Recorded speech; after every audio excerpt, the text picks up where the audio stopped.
எல்லாருக்கும் வணக்கம். இந்த நாளை ரொம்ப இனிமையாக, ஹாப்பியாக, ஹெல்த்தியாக, ஜாலியாக ஸ்டார்ட் பண்ணுங்கள். போன விலாகில் சொல்லியிருந்தேன் என்டி ஸ்கேன் கொடுக்கணும் அப்படின்னு. லாஸ்ட் வீக் கொடுத்தேன், ஆனால் நான் போய் வாங்கவும் இல்லை, டைமும் வேறு இல்லை. அவங்க வேறு ப்ளட் டெஸ்ட் வேறு எடுத்திருந்தாங்களா, அது வரதுக்கு 3 days ஆகும்னு சொன்னாங்க. சரி அதுவும் சேர்த்து வாங்கிப்போன்னு சொல்லிட்டு தான் நான் போகவே இல்லை. அப்புறம் போகிறதுக்கே 5 days ஆகிடுச்சி. ஒரு 2 days பிஃபோர் தான் போயிட்டு செக்கப் பண்ணிவிட்டு வந்தேன். செகண்ட் டைம் வந்து செக்கப் போகும்போது சொல்லியிருந்தாங்க, கவர்மெண்ட்டில் வந்து ரெஜிஸ்டர் பண்ணிவிடுங்க, அந்த பிக்மி நம்பர் ஒன்று கொடுப்பாங்க, அது வந்து கொஞ்சம் அவசியமாக வாங்கி வச்சுக்கோங்க அப்படின்னு. எனக்கு 9க்கு பண்ண ஞாபகமும் இல்லை, சுத்தமாக பண்ணனா இல்லையான்றது நானும் யோசிச்சு பார்க்குறேன், எனக்கு தெரியல. அந்த மாதிரி ஒரு கார்டுமே என்கிட்ட இல்லை. சரி போய் புதுசாக ரெஜிஸ்டர் பண்ணுற மாதிரியே பண்ணுவோன்னு சொல்லிட்டு ஒரு நாள் போனேன். ஒரு 2 weeks பிஃபோர் இருக்கும், அப்போ தான் போயிட்டு ரெஜிஸ்டர் பண்ணேன். இங்கே இருக்க பிஹெச் தான் போயிட்டு ஒரு சில டீட்டெயில்ஸ் மட்டும் கொண்டு வர சொல்லியிருந்தாங்க. நம்மளோட ஸ்கேன் ரிப்போர்ட், பிளட் ரிப்போர்ட்டு, அப்புறம் ஆதார் ஐடி, நம்மளோட அட்ரஸ் ப்ரூஃப்க்கு இது மட்டும் கொண்டு வர சொல்லியிருந்தாங்க. அதெல்லாம் போய் கொடுத்ததும் நமக்கும் பிக்மி நம்பர் கொடுத்துட்டாங்க. ஆனால் இதில் என்ன ஆச்சுன்னா, ஹஸ்பண்ட்க்கு வந்து ஹெச்ஐவி டெஸ்ட் எடுத்தால் தான் கொடுப்போம் அப்படின்னு சொல்லிட்டாங்க. நான் நினச்சேன் கவர்மெண்ட் வந்து ரெஜிஸ்டர் பண்ணால் எல்லாருக்குமே அந்த ஒரு பாக்ஸ் தராங்கல்ல, இப்போல்லாம் பெரிய பேஸ்கெட் மாதிரி, அதுக்குள்ளே இந்த அயன் சிரப்லேருந்து ஆவி நெய், ப்ரோட்டீன் பவுடர், அப்புறம் ஒரு சூப்பரான டவல்லாம் கூட வச்சுருக்காங்க போல். ஒரு சில வீடியோஸ்லாம் பார்த்து காமிச்சிருந்தாங்க. சரி எல்லாருக்குமே இது கிடைக்கும்னு நினச்சி தான் நான் போய்ட்டு ரெஜிஸ்டர் பண்ணிவிட்டு பார்த்தேன். அப்புறம் ஹெச்ஐவி டெஸ்ட்லாம் எடுக்க சொன்னாங்க, அவரும் கொடுத்துட்டாரு. எல்லாமே வந்ததுக்கப்புறம் ரெஜிஸ்டர் பண்ணால் நீங்கள் வந்து டேக்ஸ் பே பண்ணுறதுனால உங்களுக்கு இதெல்லாம் வந்து எலிஜிபிள் கிடையாதுன்ட்டாங்க. அப்போ ஹஸ்பண்ட் தான் கிண்டல் பண்ணிட்டே இருந்தார், அடி பாவி, ஒரு டப்பா காசுப்பட்டு கொண்டு வந்து என்னை ஊசி குத்த வச்சுட்டேடி அப்படின்னு. பட் இருந்தாலும் இந்த நம்பர் வந்து தேவைன்னு சொல்லியிருந்தாங்க அப்படின்னு சொல்லி சமாளிச்சுட்டு கூப்பிட்டு வந்துட்டேன். ஏன்னா பர்த் சர்டிஃபிகேட் வாங்குறப்போலாம் இது கண்டிப்பாக அவசியமாக இருக்கணும் அப்படின்னு சொல்லியிருந்தாங்க. சரி பேஸ்கெட் தானே போனால் போகட்டும் அப்படின்னு சொல்லிட்டு நானும் விட்டுட்டேன். அப்புறம் வந்து ரெஜிஸ்டர் பண்ணிவிட்டு இந்த பிக்மி நம்பர் மட்டும் வாங்கிட்டு அந்த ஒரு கார்டு ஒன்று போட்டு கொடுத்துருந்தாங்க. அப்புறம் வந்து வேக்சின் போட்டுக்கிறது மாதிரினா வந்து போட்டுக்கலாம், இல்லை நீங்கள் காமிக்கிற இடத்துல கூட போட்டுக்கலாம் அப்படின்னு சொன்னாங்க. சரி நான் அதை மட்டும் வேலையை முடிச்சுட்டு வந்துட்டோம். ஒவ்வொரு டைமும் போய் செக்கப் போகும்போதெல்லாம் அந்த பயம் வந்துடும், இந்த பிபி சுகர் மட்டும் இல்லாமல் பார்த்துக்கணும் அப்படின்னு. பட் இது வரைக்கும் 2 பிளட் டெஸ்ட் கொடுத்துட்டேன். சுகர் எல்லாமே வந்து கண்ட்ரோலில் தான் இருக்குது. நான் லாஸ்ட் டைம் வந்துட்டு ஒரு 5th month டைம்லேயே வந்துட்டு சுகர் வந்து உங்களுக்கு டயபெட்டிஸ் மாதிரி இருக்குது, ப்ரெக்னன்சி டைமில் ஒரு டயபெட்டிஸ் அப்படின்னு சொல்லிட்டாங்க. இந்த டைம் அதெல்லாம் ஃபேஸ் பண்ணக்கூடாது அப்படின்றதுக்காக தான் நிறைய விஷயம் பார்த்து சாப்பிட்றேன், பார்த்து பண்ணுறேன். ஸோ வெயிட் எல்லாமே நான் லாஸ்ட் டைம் என்ன பார்த்தனோ அந்த மாதிரி தான் எல்லாமே கரெக்டாக கண்ட்ரோலாக தான் இருக்குது. அண்ட் அப்படியே வந்து பிபிலாம் செக் பண்ணிட்டு போய் டாக்டர் கன்சல்ட் பண்ணிவிட்டு வரும்போது ரிப்போர்ட் எல்லாத்தையுமே வாங்கிட்டு வந்துட்டேன். என்டி ஸ்கேன் வந்து இப்போ எல்லாமே நார்மலாக இருக்குது அப்படின்னு சொல்லிட்டாங்க. சரி இது வரைக்கும் நம்ம இந்த பக்கத்தில் ஹாஸ்பிட்டல்லே பார்த்துட்டோம், இதுக்கப்புறம் போய் காவேரியில் செக் பண்ணுவோம், அப்படியே அங்கே டெலிவரி வரைக்கும் பார்த்துப்போம் அப்படின்ற மாதிரி தான் பிளான் பண்ணோம். சரி மேம் கிட்ட பேசிகிட்டு இருக்கும்போது டாக்டர்கிட்டே கேட்டோம். அவங்க என்ன சொன்னாங்க, நான் வந்து டைம் நார்மலுக்கு பிளான் பண்ண முடியுமா, நார்மல் டெலிவரி பண்ண முடியுமான்னு கேட்டேன். அப்போ தான் அவங்க சொன்னாங்க, இது வந்து இப்போது தெரியாது, ஒரு 7th 8th month அந்த மாதிரி பேபி பொசிஷன்லாம் வச்சு தான் சொல்ல முடியும் அப்படின்னு சொல்லிட்டாங்க. நீங்கள் நார்மல் பண்ணோம் எது பண்ணாலும் நம்ம காவேரியில் பண்ணிக்கலாம் அவங்களே சொன்னாங்க. ஏன்னா அப்போ தான் கேட்டேன், அப்போ நீங்கள் அங்கே ஒர்க் பண்ணுறீங்களான்னு. ஆமாம் நாங்கள் ஒர்க் பண்ணுறேன், இது என்னோடய ஓன் கிளினிக் சொன்னாங்க. சரி அப்புறையே நான் இங்கே இருந்துட்டு அவ்வளோ தூரம் போய் காவேரியில் பார்க்கணும், இவங்களே அங்கே தானே ஒர்க் பண்ணுறாங்கன்னு சொல்லிட்டு இவங்ககிட்ட ரெகுலராக இதுமாதிரி செக்அப் பண்ணிக்கலான்னு சொல்லிட்டு முடிவு பண்ணிட்டேன். ஒவ்வொரு ஸ்கேனுக்கு போகும்போது ஒரு பயம் வந்துடுது, அது ஏனோ தெரியல, தன்னால் வந்துடுது. எல்லாமே கரெக்டாக இருக்குமா, எல்லா க்ரோத்தும் கரெக்டாக இருக்குமா அப்படின்ற மாதிரி ஒரு சின்ன பயம்தான். எல்லா பேரண்ட்ஸ்க்கும் இருக்க ஒரு பயம்தான் அது. அப்படி செக்கப்லாம் முடிச்சுட்டு அங்கேருந்து கிளம்பிட்டோம். டயட் வந்து கரெக்டாக பார்க்க சொன்னாங்க. மெயினாக ப்ரோட்டீன் வந்து இருந்துகிட்டே இருக்கணும், டெய்லி எக்கு, சன்னா இந்த மாதிரி ஏதாச்சும் சாப்பிட்டே இருக்கணும் அப்படின்னு சொன்னாங்க. ஸோ அதை வந்து கரெக்டாக ஃபாலோ பண்ணுங்கள், ஸோ நல்லா ப்ரோட்டீன் ரிச் டயட்டாகவே சாப்பிடுங்க அப்படின்ற மாதிரி தான் சொல்லி அனுப்பிச்சாங்க. சரி ஓகே, நம்ம டெய்லி அதான் ஃபாலோ பண்ணுறோம், இது இன்னும் கொஞ்சம் அப்படியே சேர்த்து இன்னும் கொஞ்சம் கேர் பண்ணிக்க வேண்டியதான் அப்படின்னு சொல்லிட்டு வந்துட்டோம். அண்ட் இப்போ தான் வந்துட்டு இந்த கால்சியம் அயனும் ஸ்டார்ட் பண்ணியிருக்காங்க. இது வரைக்கும் ஃபோலிக் மட்டும் தான் போட்டுட்டு இருந்தேன், இப்போலேருந்து கால்சியம் அயனும் ஸ்டார்ட் பண்ணிட்டேன். லஞ்சுக்கு வந்துட்டு அன்றைக்கி முருங்கைக்கீரை தான் பண்ணேன். டெய்லி கீரை சாப்பிட சொல்கிறாங்க, பட் நமக்கு அதை க்ளீன் பண்ணுறது தான் கொஞ்சம் கஷ்டமாக இருக்குது. கஷ்டம்லாம் கிடையாது, சோம்பேறித்தனமாக இருக்குது. முருங்கைக்கீரையாக இருந்தால் கொஞ்சம் ஈஸியாக இருக்குல்ல, மற்றதெல்லாம் நல்லா பொடியாக கட் பண்ணோம் அப்படின்றது தான் கொஞ்சம் வேலையாக இருக்குது. சரி யோசிச்சிட்டே இருந்தால் ஒரு சில நாள் டைம் இருக்கும் போதெல்லாம் நைட்டே ரெடி பண்ணி வச்சுருவேன். நெக்ஸ்ட் டே வந்துட்டு கூட்டு மாதிரியோ பொரியல் மாதிரியோ பண்ணிக்கிறேன். முருங்கைக்கீரை, தண்டுக்கீரை, பாலக்கீரை இது 3மே ரொம்ப ரொம்ப ஹெல்த்தி. மெயினாக அந்த ப்ரெக்னன்சி டைமில் கண்டிப்பாக எடுக்கணும் அப்படின்னு சொல்கிறாங்க. சரி எனக்கு ரொம்ப பிடிச்சது முருங்கைக்கீரை தான். ஆனால் இந்த சீசனில் எங்கே போய் கேட்டாலும் கொடுக்கவே மாட்டேங்கிறாங்க. நானும் ஒரு 2 3 வீட்டில் போய் கேட்டுட்டேன். அப்போ அந்த பாட்டிங்களாம் என்ன சொல்லிட்டாங்கன்னா, இப்போ தான் பூ வச்சுருக்கு, காயெலாம் இருக்குது, உடச்சினா அப்புறம் அதுக்கு மேலே வளராது, பூலாம் வைக்காதுன்னு சொல்லிட்டு தரமாட்டேன் அப்படின்ட்டாங்க. சரி ஓகே, இதுக்கு மேலே கேட்கக்கூடாதுன்னு சொல்லிட்டு வந்துட்டேன். ஆனால் நான் இப்போ கன்சீவ் ஆனதுலேருந்து எனக்கு யார் என்ன பண்ணாங்களோ இல்லையோ, எனக்கு ஒரு 3 ஃப்ரெண்ட்ஸ் இருக்காங்க, இங்கே ஒரு 2 3 ஃப்ரெண்ட்ஸ் இருக்காங்க. நான் வந்துட்டு எனக்கு இது சாப்பிட்ணும் அப்படின்னு நினச்சாலே போதும் செஞ்சு கொண்டு வந்து கொடுத்துருவாங்க எனக்கு. ஒரு டைம் அப்படி தான் கொஞ்சம் புளிப்பாக சாப்பிட்டா நல்லாயிருக்கும் அப்படின்னு நான் பேசிகிட்டு இருக்கும்போது சொல்லிட்டு இருந்தேன். உடனே அடுத்த நாள் பார்த்தா எனக்கு புளியோதரை செஞ்சு கொண்டு வந்து கொடுத்தாங்க.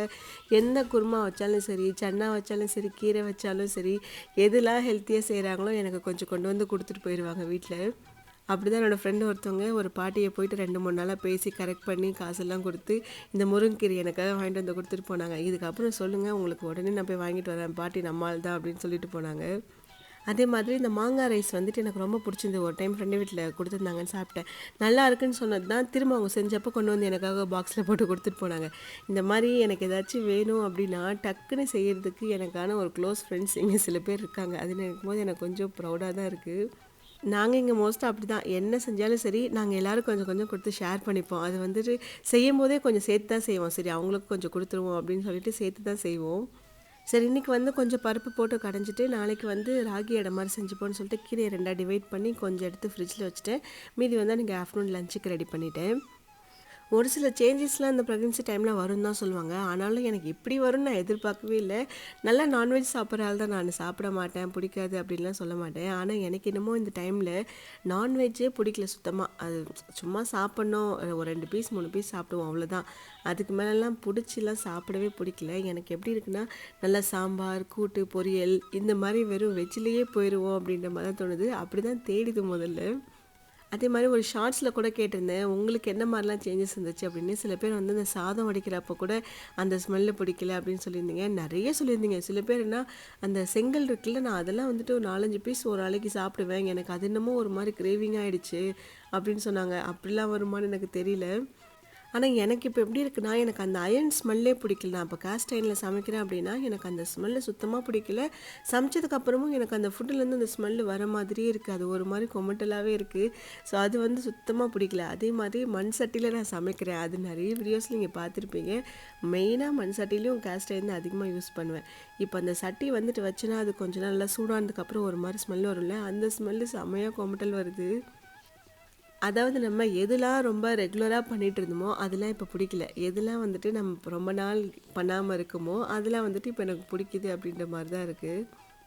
அதே மாதிரி இந்த கிரேவிங்குமே வந்துட்டு சுத்தமாக நம்மளால் கண்ட்ரோல் பண்ணவே முடியல. அதாவது இந்த வெயிட் லாஸில் இருக்கும் போதெல்லாம் நிறைய கிரேவிங் இருக்கும் தான். பட் ஆனால் நமக்கே தெரியும் நம்ம வெயிட் லாஸில் இருக்கோம், அதெல்லாம் வந்து கண்டதையும் சாப்பிடக்கூடாது அப்படின்னு நம்மளே நம்ம மனசை வந்து தேத்திப்போம். நான் அப்படி நிறைய கண்ட்ரோல் பண்ணியிருக்கேன். ஏன்னா அடிக்கடி சொல்வேன், வாயை கட்டி வயிற்றை கட்டி நான் வந்து உடம்பு குறைச்சிட்ருக்கேன் அப்படின்னு. ஏன்னா என்ன சாப்பிட்ணும், எவ்வளோ கலரிஸ் சாப்பிட்ணுன்னு பிளான் பண்ணி தான் சாப்பிட்டு இருந்தேன் ஒரு நாள் ஃபுல்லாக. மற்றபடி எக்ஸ்ட்ரா ஸ்வீட்டு ஸ்நாக்ஸுன்னு எதுவுமே வீட்டில் இருக்காது, ஃப்ரூட்ஸ் தவிர.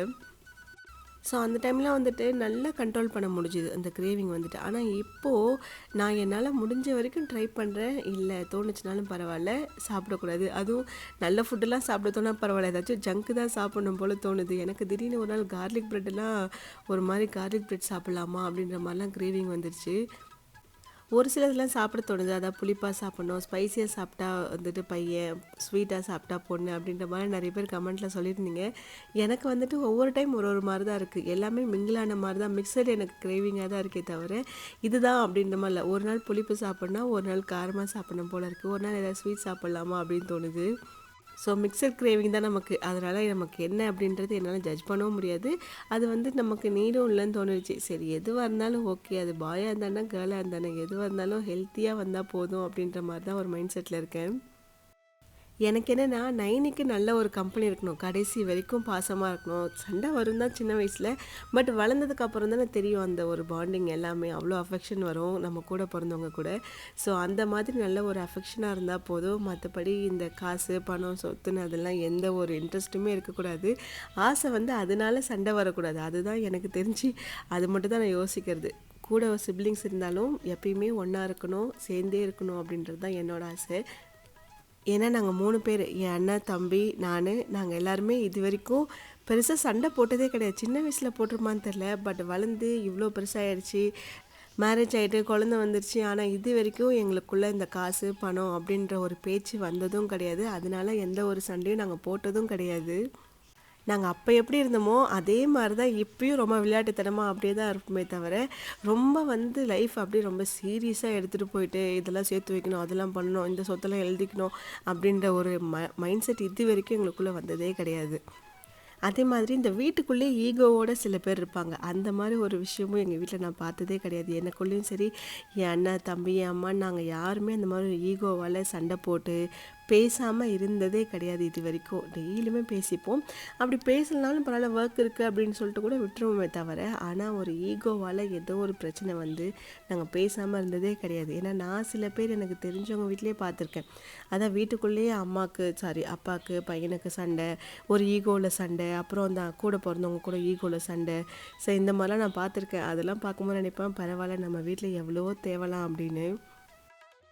அதே மாதிரி இன்னொரு விஷயம் நான் ஆசைப்பட்டது வந்துட்டு, ரம்யா பார்த்து ஒரு விஷயம் ஆசைப்பட்டேன். அதாவது மயோன் பிறந்தப்போ மயோனோட சேர்த்து ரம்யாவையும் ஃபுல்லாக டேக் கேர் பண்ணது அவளோட தங்கச்சி சந்தியா தான். ஸோ அதை பார்க்கும்போது நமக்கு ஒரு ஆசை இருக்கும்ல, சரி கூட வந்துட்டு பொண்ணாக இருந்துச்சுன்னா இந்த மாதிரி நமக்கு நிறைய ஹெல்ப்பும் இருக்கும்.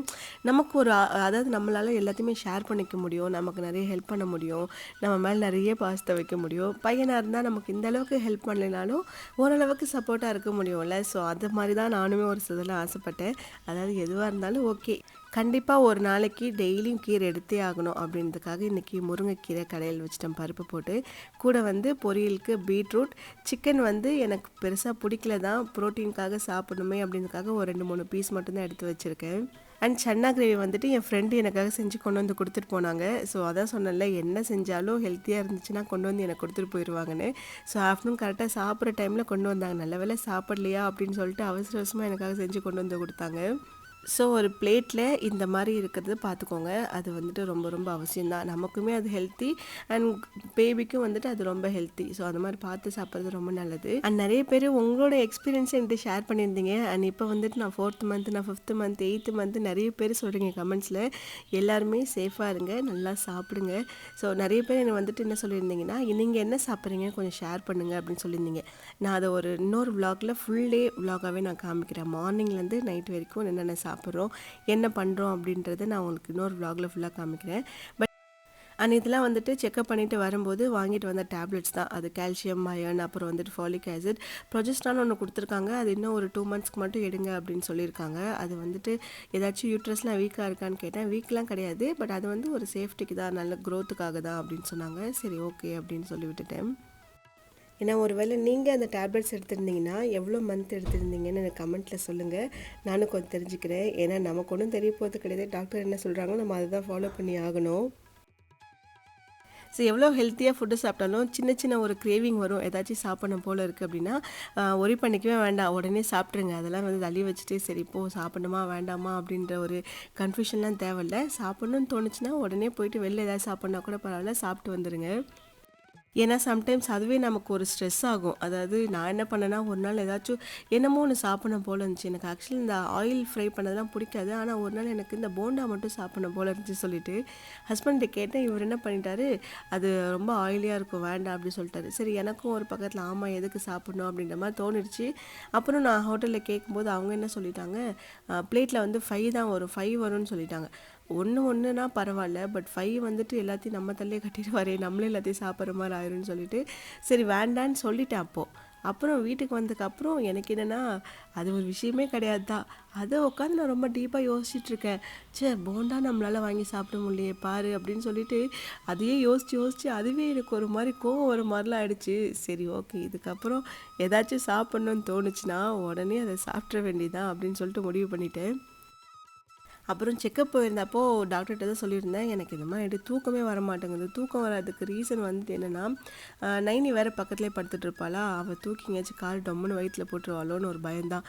ஸோ அது ஒரு கான்ஷியஸ்லேயே தூங்குறதுனால பெருசாக தூக்கம் வர மாட்டேங்குது. அதனால் இன்றைக்கி என்ன பண்ணிட்டேன்னா, ஒரு 2 டேஸாக ஒரு பெட்டை தூக்கி கீழே போட்டு தனியாக படுத்தேன். ஆனாலும் நான் விடலை, வந்து பக்கத்துலேயே தான் படுத்துட்ருக்கா. ஸோ அப்போ தான் சொன்னாங்க, நீங்கள் ஈவினிங் பால் குடிக்கிறது ஸ்டாப் பண்ணிவிட்டு நைட்டு குடிங்க, நைட்டு கொஞ்சம் லைட்டாக சூடாக குடிச்சிங்கன்னா நல்லா தூக்கம் வரும் அப்படின்னாங்க. சரி வெயிட் போட்டுருமா அப்படின்னு கேட்டேன். அவ்வளோ கலரிஸ்லாம் கிடையாது, நீங்கள் ஈவினிங் குடிக்கிறது நைட்டு குடிங்க, நல்லா தூக்கம் வரும்னு சொன்னாங்க. 2 நாளாக குடிச்சிட்ருக்கேன். ஆனால் இன்னும் அந்த ஒரு கான்ஷியஸ்லேயே தூங்குறதுனால அந்தளவுக்கு ஒரு டீப் ஸ்லீப் வரல. நானும் நல்லா டயர்ட் ஆகி தூங்கணும்னு சொல்லிட்டு வாக்கிங் போயிட்டு வந்துடுவேன். அண்ட் வீட்டில் எல்லா வேலையும் நான் பார்த்துப்பேன். எல்லாத்தையும் செஞ்சுட்டு சரி டயர்ட் ஆகுனா நல்லா தூக்கம் வந்துடலன்னு சொல்லிட்டு அதுக்கேற்ற மாதிரி தான் எல்லா வேலையும் பார்த்துட்டு தான் போய் படுப்பேன். பட் இருந்தாலும் அந்த தூக்கம் மட்டும் இப்போ கொஞ்சம் ஸ்டார்டிங்கில் ஒரு மாதிரி தான் இருக்குது. அதை சொல்லி தான் அனுப்பிச்சாங்க ஹாஸ்பிட்டல்லே. நல்லா தூங்கினா தான் உங்களுக்கு ஹார்மோன் செக்ரேட் ஆகும், க்ரோத் நல்லா இருக்கும் அப்படின்னு. இதெல்லாம் தோணுது, தெரியுது. ஆனால் வந்தால் தானே தூங்குறதுக்கு. ஏன்னா இதுவரைக்கும் எனக்கு தூக்கத்தில் வந்து பிரச்சனையே வந்தது கிடையாது. நல்லா தூங்குவேன். அதாவது நாங்கள் ஒரு 10க்குலாம் போயிட்டு லைட் ஆஃப் பண்ணிட்டு தூங்கிடுவோம்னு வச்சுக்கோங்களேன். 9:30க்குலாம் போய் படுத்துருவோம். அப்பயே வந்துட்டு இந்த ஸ்க்ரீன் டைம் அதெல்லாம் எதுவும் கிடையாது. 9:30க்கு படுத்துட்டு அப்படியே கொஞ்சம் நேரம் பேசிட்டு எல்லாரும் கரெக்டாக 10க்குலாம் லைட் ஆஃப் பண்ணிடுவோம். நல்லா தூங்கிடுவோம். காலைல ஒரு 6:30க்குலாம் எழுந்திரிச்சிருவோம். அந்த மாதிரி தான் ரொட்டீன் போயிட்டே இருந்தது. பட் இப்போ தான் வந்துட்டு கொஞ்சமாக தூங்குறதுக்கு மட்டும் ஒரு ஸ்ட்ரகிள் இருக்குது. எனக்கு ஏதாச்சும் ஒரு டிப்ஸ் கொடுங்க, நானும் அதை ஃபாலோ பண்ணுறேன். நல்லா தூக்கம் வர்றதுக்கு என்ன பண்ணணும்னு மட்டும் ஒரு ஐடியா சொல்லுங்கள். அதையும் வேறு ஹாஸ்பிட்டலில் கேட்டாங்க, மதியம்லாம் தூங்கிடுவீங்களா அப்படின்னு. டே டைம்லலாம் சுத்தமாக தூங்க மாட்டேன் நான். எனக்கு ஒர்க்கே கரெக்டாக இருக்கும். இதில் டே டைமில் எங்கே தூங்குறது? நான் அப்படியும் யோசிப்பேன். நைட்டு தூங்கணுன்னா பகலில் தூங்கிட்டேன்னா நைட்டு சுத்தமாக தூக்கம் வராது. ஸோ லைட்டாக கண் அசந்தா கூட தூங்க மாட்டேன் நான். கண்ட்ரோலாக இருந்துப்பேன். மற்ற ஏதாச்சும் வேலை பார்க்கணுன்னு சொல்லிட்டு எந்திரிச்சு போயிடுவேன். ஸோ அதையுமே வந்துட்டு தூங்காமல் தான் இருக்கேன் டேயில். அதனால் நைட்டு ஏன் அப்படி இருக்குதுன்னு தெரியல. ஸோ மறக்காமல் அதுக்கான ஒரு டிப்ஸ் மட்டும் எனக்கு கொடுங்க யாராச்சும். அப்புறம் சில பேர் கேட்டிருந்தீங்க, அம்மா கூட்டு வந்து கூட வச்சுக்கலாம்ல அப்படின்னு சொல்லிட்டு. அம்மா வந்து லாஸ்ட் வீக் வந்தாங்க. ஒரு 3 டேஸ் இருந்தாங்க. அதுக்கப்புறம் அவங்களுக்கும் அங்கே அண்ணன் இருக்கான், அப்புறம் மயோன்லாம் இருக்காங்க, ரம்யாலாம் இருக்கா, தனியாக பார்த்துட்ருக்கா வீட்டில். சரி குழந்தையும் பார்த்துட்டு சமையலும் பண்ணிகிட்ருக்கணும், கொஞ்சம் கஷ்டம்தான் அப்படின்னு நானும் சொல்லிட்டு இருந்தேன். நீங்கள் கிளம்புங்க, நான் பார்த்துக்கிறேன். இப்போ எனக்கு எந்த நீடுமே இல்லை. இன்னும் கொஞ்சம் நாள், அதாவது ஒரு 7th 8th மந்த்லாம் வந்துட்டப்போ கூட யாராச்சும் இருந்தீங்கன்னா போதும் அப்படின்ற மாதிரி சொல்லி அனுப்பிச்சிட்டேன். ஏன்னா இப்போ ஸ்டார்டிங் தானே, பெருசாக வேலை செய்கிறதுல வந்து எனக்கு ஒன்றும் டயர்டெல்லாம் ஆகலை.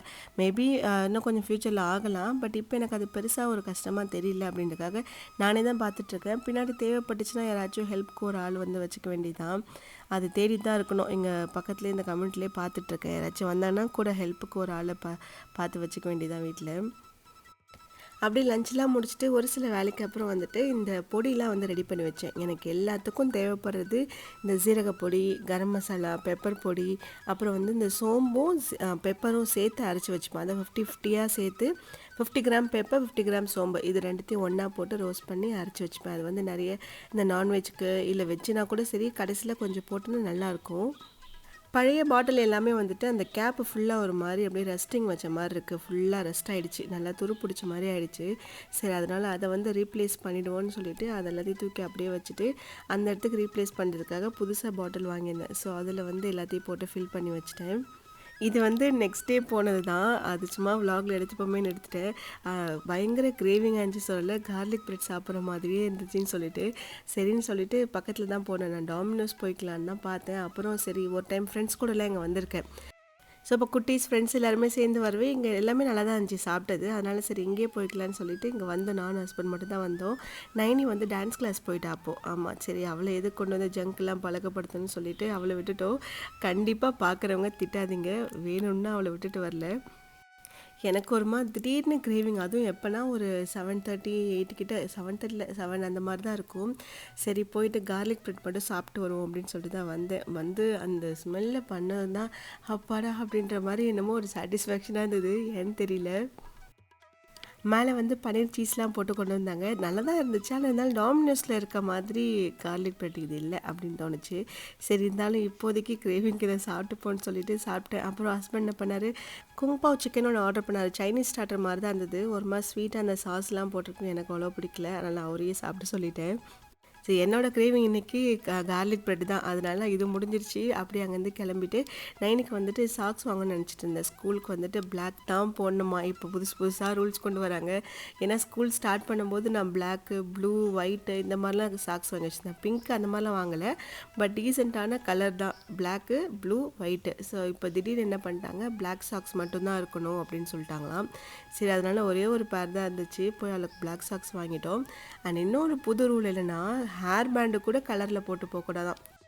நான் ஒரே ஒரு போனிடெயில் தான் போட்டு விடுவேன். பிங்க் கலர் பேண்டோ ரெட் கலர் பேண்டோ ஏதோ ஒன்று போட்டு விட்டுருவேன்.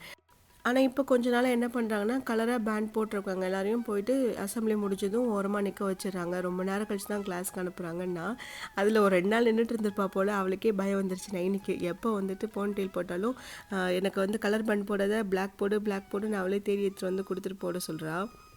ஸ்கூல்ல வந்துட்டு நெறைய ப்ராப்ளம்ஸ் இருக்கு. அதெல்லாம் இவங்களுக்கு சால்வ் பண்றதுக்கு டைமும் கிடையாது. அதெல்லாம் பண்ண மாட்டாங்க. நெறைய கம்ப்ளைண்ட்ஸ் இருக்கு பேரண்ட்ஸ் கிட்டயும். ஒரு நாளும் அதெல்லாம் ரெக்டிஃபை பண்ணது கிடையாது. ஆனா கலர் சாக்ஸு, பிளாக் சாக்ஸ் போடணும், பேண்ட் பிளாக்ல போடணுன்றத மட்டும் கரெக்ட்டா ஏதோ இதில பண்ணா டிசிப்ளின் வந்துருமா என்னது தெரியல. இந்த மாதிரி சின்ன சின்ன விஷயம் தான் எனக்கு கோவம் வர்றது. ஏன் என்ன கலர் போட்டு போனா என்ன வந்துச்சு இதில? சின்ன பசங்க தானே, ஒரு பெரிய பசங்க அப்படின்னா கூட சரி அவங்களுக்கு எல்லாமே தெரியும், போட்டு வருவாங்க அப்படின்னு பார்க்கலாம். பேண்டில கலர் மாத்தி என்ன பண்ண போறாங்க ஸ்கூல்ல அப்படின்றது தான் எனக்கு தோணும். மத்தது ஏதாச்சும் கொஞ்சம் டேக் கேர் பண்ணிக்கலாம்ல பசங்களோட ஸ்டடீஸ்லயோ, இல்ல ஏதாவது எக்ஸ்ட்ரா ஆக்டிவிட்டீஸ்லயோ அதெல்லாம் பண்ண மாட்டாங்க. அதுலலாம் வந்துட்டு நம்மகிட்ட ப்ராமிஸ் பண்றது ஒண்ணு ஸ்கூல் ஜாயின் பண்றப்போ, அண்ட் அங்க நடக்கிறது எல்லாமே அப்படியே ஆப்போசிட்டா நடக்கும். நெறைய டைம் வந்து இப்போ பிடி பீரியடே விடுறதில்லன்னு வேற கம்ப்ளைண்ட்ஸ் வரும் நைனி கிட்ட இருந்து. பிடியே விடுறது கிடையாது, அதையுமே கிளாஸ்லேயே உட்கார வச்சிடுறாங்க அப்படின்றா. ஸோ அந்த மாதிரி நிறைய விஷயத்த கொஞ்சம் இம்ப்ரூவ் பண்ணால் பரவாயில்ல. இதில் இம்ப்ரூவ் பண்ணி என்ன பண்ண போகிறாங்கன்னு தெரில. இந்த மாதிரி விஷயத்த பார்க்கும்போது எனக்கே ஒரு மாதிரி கோவம் வந்து அப்படியே பொங்கி எழுந்துருவேன். சம்டைம்ஸ்லாம் ஃபோன் பண்ணி சொல்லிடுவேன் ஸ்கூலில். அப்படியே சாக்ஸ் வாங்கிட்டு போயிட்டு ஃப்ரூட்ஸ்லாம் கொஞ்சம் வாங்கிட்டு அப்படியே வீட்டுக்கு வரும்போது நைனி வந்து கிளாஸ்லேருந்து அழைச்சிட்டு அப்படியே வந்துட்டேன். ஸோ நம்ம இந்த விலாகோட எண்டுக்கு வந்துட்டோம். உங்களுக்கு எல்லாருக்கும் கண்டிப்பாக பிடிச்சிருக்கும்னு நினைக்கிறேன். அப்படி உங்களுக்கு யூஸ்ஃபுல்லாக இல்லைனா எனக்கு ஏதாச்சும் டிப்ஸ் கொடுங்க நான் கேட்டதுக்கு. ஸோ நான் அது வேணால் யூஸ் பண்ணிக்கிறேன். இதோட நெக்ஸ்ட் விலாகில் மீட் பண்ணலாம். அது வரைக்கும் ஹாப்பியாக ஹெல்த்தியாக ஸ்ட்ராங்காக இருங்க. Bye bye.